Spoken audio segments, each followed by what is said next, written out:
អូខេសួស្តីអ្នកនរគ្នាសូមស្វាគមន៍រៀនអាធីខ្មែរអញ្ចឹងវីដេអូនេះខ្ញុំបង្ហាញអ្នកនរគ្នាបញ្យល់អ្នកនរគ្នាទៅតងជាមួយនឹង Cloud Computing ហើយនឹង On-premise Data Center ឬក៏ On-prem អូខេអញ្ចឹងអ្វីទៅជា Cloud Computing អ្វីទៅជា Data Center On-prem ជាធម្មតាអ្នកនរគ្នាមើលទៅលើរូបភាពមួយនេះអ្នកនរគ្នាឃើញមានម្ខាងគេដាក់ Cloud Computing ហើយម្ខាងទៀតគេដាក់ Data Center On-prem អូខេ ជាងម្ខាងទៀត data center on-prem វាត្រូវការនៅបន្ទប់មួយណាអានេះអត់ទាន់និយាយរឿង backup ទេត្រូវការ cooling system ត្រូវការប្រព័ន្ធភ្លើង stable ត្រូវការប្រព័ន្ធ server ត្រូវការ engineer ត្រូវការ technical IT របស់យើង4-5នាក់អូខេត្រូវការ security camera ត្រូវការ full control management ទៅលើប្រព័ន្ធពន្លត់អគ្គិភ័យត្រូវការទៅលើ firewall ទៅលើ hardware set ស្អីផ្សេងៗអញ្ចឹងវាត្រូវការច្រើនមែនទេតែឥឡូវអ្នកនរគ្នាមកមើលនៅលើ cloud វិញ cloud អ្នកនរគ្នាត្រូវការតែ internet នៅ head office ទេ access ធម្មតាឬក៏ internet នៅណាក៏បានដែរហើយអ្នកនរគ្នាត្រូវការតែ laptop មួយឬក៏ iPad tablet ចូលទៅ manage cloud នឹងបានអញ្ចឹងរាល់ data អ្នកនរគ្នានៅពេលដែលអ្នកនរគ្នាប្រើប្រាស់ cloud store នៅណាគឺ store នៅក្នុង data center របស់ក្រុមហ៊ុន cloud computing ក្រុមហ៊ុន cloud ដែលគេពង្រៀប provide ហើយក្រុមហ៊ុន cloud នេះមានអីខ្លះមាន Amazon មាន Microsoft ដែលជាគេ Microsoft មាន Azure មានអីជាដើមមាន Alibaba Cloud Top Cloud ណាអូខេអញ្ចឹង cloud គឺថាវាដាក់ pay as you go អ្នកនរគ្នាប្រើប្រាស់ cloud អត់ចាំបាច់ទៅរត់ទៅឡើង data center ទៅឡើង server ទេអ្នកនរគ្នាមានតែ username account មួយសម្រាប់ login ចូលទៅ manage ទៅលើ platform របស់ cloud នៅក្នុងនេះអ្នកនរគ្នាអាច build ទៅលើ infrastructure របស់អ្នកនរគ្នាចូលទៅក្នុងនឹងតែម្ដង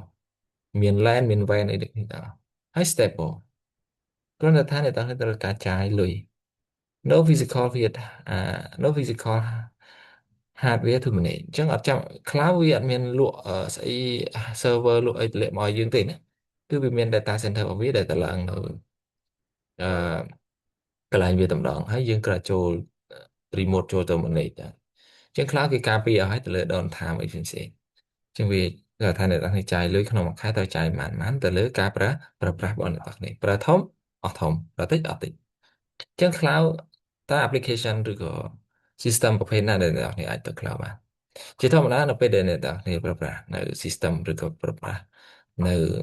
ការ access ច្រើនអ្នកនរគ្នាអាចប្រើប្រាស់រត់ទៅ cloud គឺចំណេញទីមួយអ្នកនរគ្នាអត់សូវជាក្បាលអត់សូវវិលមុខទៅលើរឿងបច្ចេកទេសឬក៏ technical អញ្ចឹងអ្នកនរគ្នាក៏ត្រូវការ manage team ច្រើនណាត្រូវការ IT team ណា4 10 20នាក់ទៅអង្គុយយាម data center រាល់យប់អីទេហើយទីពីរនៅពេលដែលអ្នកនរគ្នាចង់ upgrade storage upgrade security អីផ្សេងៗគឺអ្នកនរគ្នាមានតែ laptop មួយហើយនឹងអឺ mobile មួយអីទៅអាចចូលទៅ manage បានធ្វើការពីផ្ទះក៏បានពេលយប់ពេលណាក៏បានដែរ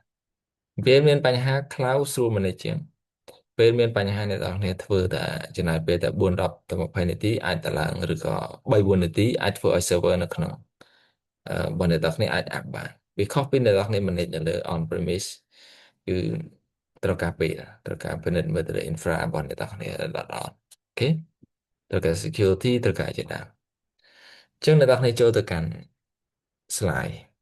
អញ្ចឹង cloud computing វាបើយើងនិយាយសួរស្រាប់ទៅក្រុមហ៊ុនដែល provide នៅ cloud មាន Amazon ឬក៏ AWS ជាអ្នកទី1ឯនៅស្រុកខ្មែរយើងគឺអាចថាវាទី1តែមកមាន Microsoft ដែលមាន technology របស់ Azure Google អូខេ3ហ្នឹងប៉ុន្តែសួរថា3ហ្នឹងប្រមាណដែលខ្លាំងមាន Amazon ហើយនិង Azure ទេប៉ុន្តែគាត់ថា Azure technology របស់ខ្ញុំអត់ technology របស់ Azure ខ្ញុំអត់បានប្រើទេប៉ុន្តែសម្រាប់ Amazon មួយគឺខ្ញុំប្រើខ្ញុំសង្កេតថាល្អដោយសារ Azure ដោយសារ Amazon នៅខ្មែរយើងមានខាងក្រុមហ៊ុនគេជួយ support ច្រើនឬក៏អ្នកនរគ្នាអាចទិញ support ទិញ service អីអាចទៅប្រឹក្សាយោបល់ជាមួយខាងប្រសិទ្ធក៏បានដែរអូខេ Microsoft Azure ដូចគ្នាអញ្ចឹងជា Amazon pay as you go ណា pay as you go ចង់បាន server ប៉ុន្មានគ្រប់តឡើងលើនឹងដូច VMware អញ្ចឹងណាចង់បាន5គ្រប់តឡើងទៅគាត់ថាចុងខែគឺគិតបងគិតម៉ោងទៅតាមហ្នឹងហើយគណនាលុយទៅតាមហ្នឹងហើយប៉ុន្តែអ្នកទាំងនេះអត់សូវរវល់ទេ ពេលមានបញ្ហាគឺអ្នកនរគ្នាធ្វើនៅលើ cloud ស្រួល scale up scale down អីស្រួល server ដែលយើងធ្លាប់ចំណាយពេលធ្វើកន្លងនៅលើ data center ខ្លួនឯងកន្លះថ្ងៃឬក៏3 4ម៉ោងបាន1 2បើអ្នកនរគ្នាចូលទៅ cloud ធ្វើតែខ្ទង់10នាទីទៅ15នាទីគឺអ្នកនរគ្នាអាចរួចរាល់ក្នុងការដែលតឡើង server មកគ្រប់ពីរគ្រាប់ណាលឿនមែនទេអូខេហើយសម្រាប់maintenance ក៏ស្រួលដែរវាអត់សូវជាចោតជាបញ្ហាទេអូខេ cloud ជាងយើងចូលទៅ compare ជាមួយនឹង data center on prem វិញជាងជាធម្មតាដូចខ្ញុំបញ្យល់នៅ slide ទី1ទៅលើរូបភាពហ្នឹងចឹងបើសិនជាអ្នកនរគ្នាចាយទៅលើ on prem អឺអ្នកនរគ្នាចាយដំបូងខុសដំបូងធំមែនទេរាប់ម៉ឺនដោយសារអ្នកនរគ្នាត្រូវការទិញនៅ one server ទិញនៅ hardware ទិញ hard disk ទិញ firewall ទិញ internet ទិញទាំងអស់យកមកតម្លើងត្រូវ make sure ថាដើម្បីឲ្យ system របស់យើងវា run smoothly ហើយ100%ឬក៏90%ក្នុងការដែលវាអត់ down អញ្ចឹងអ្នកទាំងនេះត្រូវរៀបចំមានតែប្រព័ន្ធ backup មានអីអញ្ចឹងវាធ្វើឲ្យស្មុគស្មាញហើយ total cost ក៏ច្រើនដូចគ្នាត្រូវមាន hardware spare ត្រូវមានចំណាយទៅលើ team ក្នុងការអឺ maintenance ដល់ពេលដែលចង់ upgrade អីមួយគឺអ្នកទាំងនេះអាចនឹងទៅ data center ផ្ទាល់ខ្លាច down បើ down អ្នកទាំងនេះពិបាកអញ្ចឹងណាអូខេ ចឹង security responsible គឺ everything fire ស្អីផ្សេងៗគឺអ្នកនរគ្នាចង់មានករណីមានភ្លើងឆេះមានអីផ្សេងៗគឺអ្នកនរគ្នាត្រូវការពារទាំងអស់អាហ្នឹងគឺតើតើជាមួយនឹង data center on prem គាត់ថាវាមាននៅយើងវាមាន data មួយចំនួនគេរុញទៅ cloud data មួយចំនួនគេលក្ខណៈថាគេទុកនៅ on prem វិញគេហៅថា hybrid ចឹងពាក្យថា hybrid នៅក្នុងនោះគឺ data ណាដែល sensitive គេទុកនៅក្នុងក្រុមហ៊ុនរបស់គេគាត់ថាយើងអាច backup ទៅមក location ទៀតដែរហើយ data ណាមកឬក៏ web app អីផ្សេងៗគេអាចរុញទៅ cloud ព្រោះ cloud ល្បឿនលឿនងាយស្រួលគាត់ថាយើងអាចទាញ data ពី cloud យកមកទុកនៅអឺ data on prem របស់យើងបានណាគាត់ថាយើងកាត់បន្ថយបើយើងនៅ run on prem ទាំងអស់ application យើងធំវាអាចនឹងមានបញ្ហាបាទបន្តអូខេនេះគឺជាក្រុមហ៊ុន cloud company ដែលអ្នកទាំងអស់គ្នាស្គាល់ AWS Azure Google អញ្ចឹង AWS ទៅទៅជាមួយនឹង Virtual Machine Azure អីដូចគ្នាអញ្ចឹង Google Platform ទៅទៅជាមួយនឹង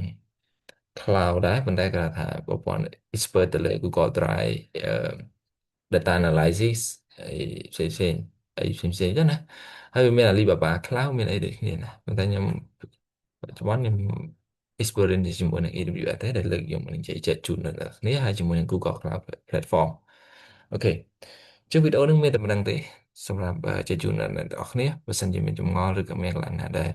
អត់ទាន់អាចសាកសួរខ្ញុំបានណាអរគុណ